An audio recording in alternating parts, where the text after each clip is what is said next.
আল্লাহ হচ্ছেন তিনি যিনি বাতাস পাঠান, ফাতুসিরু সাহাবা, বাতাসে ধাক্কা মেরে সাহাবকে সরাই নিয়ে যায়। সাহাব হলো মেঘ, মানে মেঘ যে কত প্রকার প্লেনে না উঠলে বুঝবেন না, প্লেনে উঠলে দেখবেন বুঝবেন যে মেঘ কত প্রকার, কতটা স্তর।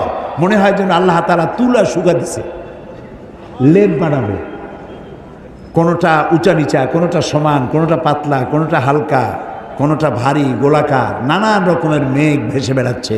এই মেঘ হলো কোত্থেকে? সমুদ্র থেকে পানি উঠানো হয়েছে, সমুদ্র থেকে পানি উঠানো হলো। এই পানি উপরে উঠে গেল, আল্লাহ মেঘমালায় পরিণত করে দিলেন, বাতাসকে হুকুম করলেন, বাতাস এই মেঘকে টেনে নিয়ে যাও বগুড়ার উপরে। কোরআন শরীফে বগুড়ার নাম নাই,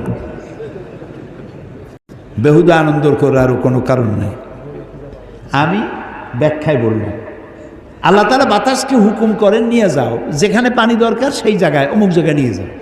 তো বাতাস আল্লাহ তো বলেন কোন, আর হয়ে যায়, কোন ফায়া কোন হয়ে যায়। তো বাতাস এখানে চলে এলো, মেঘ আসলো। এখন বৃষ্টির জন্য আল্লাহ বলে দেন বৃষ্টি হ। তো এই বৃষ্টি তো কলসির কান্দার মতো নাজিল হইতে পারতো না? কলসির কান্দা দিয়ে পানি পড়া বোঝেন? তো এই কলসির কান্দার মতো যদি পড়তো আকাশ দিয়া পানি, তাহলে বাড়িঘর থাকতো একটাও? তাও সুবহানাল্লাহ কবেন না।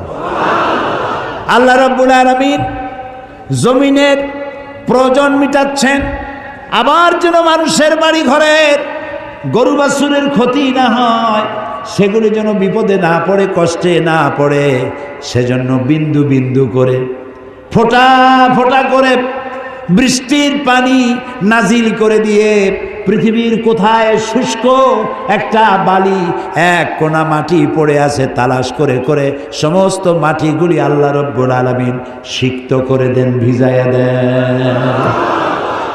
পানিতে যখন ভিজে গেল, ফাসুকনাহু ইলা বালাদিন মাইয়িতিন ফাআহইয়ানা বিহিল আরদা বাদা মাউতিহা। এটা ছিল মরা জমিন, আমি বৃষ্টির পানি দিয়া মরা জমিনটাকে আবার জিন্দা করে দিলাম। সেখানে তুমি বীজ বপন করলে। এখন এই পানিটা কে দিল?